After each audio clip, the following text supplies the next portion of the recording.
feeling, isn't it? And it's a resource that allows you to do everything else you want. Courage. That's maybe you were lacking to follow through on it. Determination. Maybe you did it for a while, but you gave up. Think about it. Compassion, connection, caring, love, playfulness. All of these types of feelings, commitment, these are the ultimate resources. Because, by the way, if you don't have the money, but you're creative enough, can you find the money? Yes or no? If you don't know how to do it and you don't have, let's say, the support, the technology, with enough determination, with enough commitment, can you find a way to get it? Yes or no? If nothing's working, but you're not afraid of failing, you've got courage, you're afraid but you do it anyway, can you figure out how to make it work by trial and error if nothing else? Yes or no? So the ultimate secret to life is in human emotion, and we try to treat emotions like they're second-hand citizens, second-class citizens, because we all want to look good, be composed, fit into the culture that exists. Sam Walton didn't fit into the culture that exists. In fact, most leaders don't. Real leaders. I don't mean leaders within an organization. I mean leaders who innovate. They act different, look different, behave different, experience different. They do everything different. But they're incredibly resourceful. I would say to you, if you were in this area, those of you here who are here live in this event, as opposed to those by satellite and so forth, those of you in this room, right nearby, there were a couple of guys named Wozniak and Jobs, and what did they do? What were their resources? Anybody know? What did they start out with? A garage.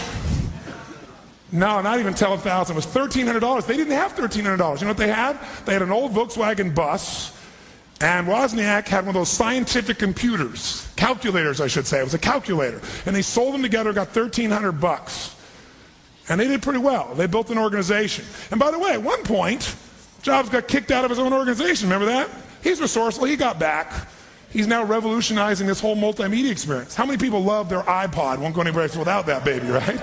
I mean, people that are into Apple are there, and the guy now is worth $7 billion. Now, I don't care so much about money, but I know a lot of you came here for your business, so I figure we start with a business, so we get to the bottom line for those of you. But you know what? You can't spend $7 billion. The quality of your life is not going to be tied to your money. Lots of people, lots of money that are real poor. Lots of people seemingly poor that are really rich. And the difference is the resource of gratitude. If you got everything and you're ungrateful, you're poor. If whatever you got, you feel incredibly grateful, your relationship, your health, your children, connection to your creator, whatever it is, if you're totally vibrantly grateful, you're rich. Because richness is an emotion, it's not a thing, right? Now notice the clapping is like this for this, 7 billion's like this. But all of us know this once you get to that experience, right? So let's take a look about resourcefulness. If that's the ultimate power, if emotion is, the mastery of emotion is the fuel to getting anything you want, creating anything you want, and enjoying anything you want, look at some examples. Who are some people seemingly have no resources? How about a guy like Stephen Hawking? What kind of resources does this man have? Think about it. What does he have? I mean, he can't talk very well without mechanical support. He can't move except with mechanical support. He's like a little jellyfish. But he's a sweetheart, and you know what he has? Will. Creativity, vision. And here in this place where he can't move anything supposedly, he doesn't need to be pitied because this man uses everything he has. He has a brain, but the brain is only activated by emotion. The desire to understand what makes the universe work. What's this thing called a black hole, and to conceptualize and go for that? That's driven by emotion. Bill Gates is one of the most emotional people in the world. You're going, you got to be joking. Because the generalization is he's this egghead, but listen, you don't go from starting with $50,000. He bought MS-DOS for $50,000 and sold it to IBM for $50 million. That's what he did. He was a salesman. He didn't create MS-DOS. He didn't come up with it. He bought it and sold it. $9 a computer for 5 to 6 million computers to IBM. Made $50 million on a $50,000 investment. Now he's got 55,000 employees in 85 countries. He's the richest man in the world. He is driven. Would you agree he's driven? Yes or no? It's drive. Now, whether you like him or not doesn't matter. Has he found a way to maximize his resources? Yes or no? That's why he's rewarded disproportionately. Think about it. In any area of your life, business, emotional, science, any area.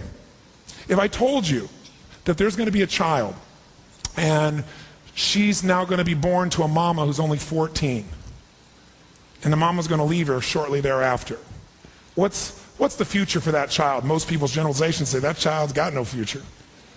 What if I told you that that child was going to be sexually abused several times in their youth? By family members, by friends of family? What if I told you that by the time this child's 13, she's put into detention, into a home with other girls? What if I told you she's living in the South, where still people make judgments not based on character, but they still made it at that time based on color? Unfortunately, some still do. What's the future of this child? People say there is no future. What if I told you at 14 she got pregnant just like her mom did? But worse, her baby was stillborn. What's the future for that child? An adult having a stillborn child, what would it do to him? Much less a child having a child and that child dying. What's the future of that child? That's Oprah Winfrey, ladies and gentlemen. That's her story, right? That's Oprah. Oprah, one of the more resourceful people in the world, right? Oh yeah, give her a hand. She absolutely deserves that process, right?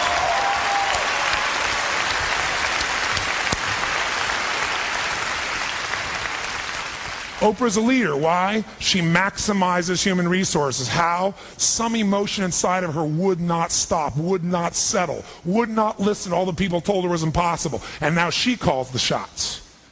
Around the world, baby, any way she wants. And she doesn't hold back about sharing that either. As she deserves to. That's right, go girl. How about you're told you got cancer? What happens when you're told you got cancer? I'll tell you what happens. It all depends on your level of emotional fitness and maybe how far along it is, but still, miracles happen all the time. Call them spontaneous what? Yeah. How does that happen?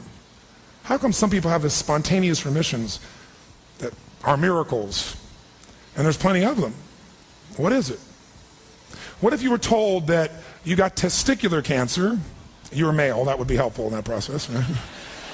Okay. You got testicular cancer and you rode a bike for a living.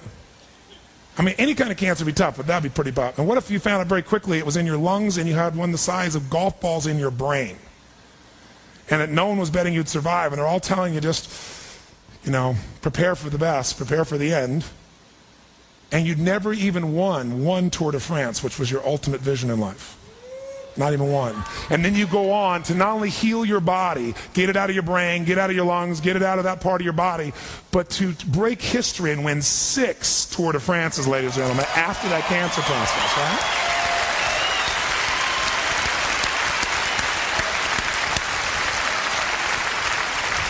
Think about it. Do you get it? It's not just designed to inspire, it's to remind ourselves the truth. We get so caught up in the day-to-day where you turn on the television and everything is who got shot next and who's dying and how horrible it is and who knows what the next terrorism element is. If you're a leader, you got to stand guard at the door of your mind and decide how you're here to play the game.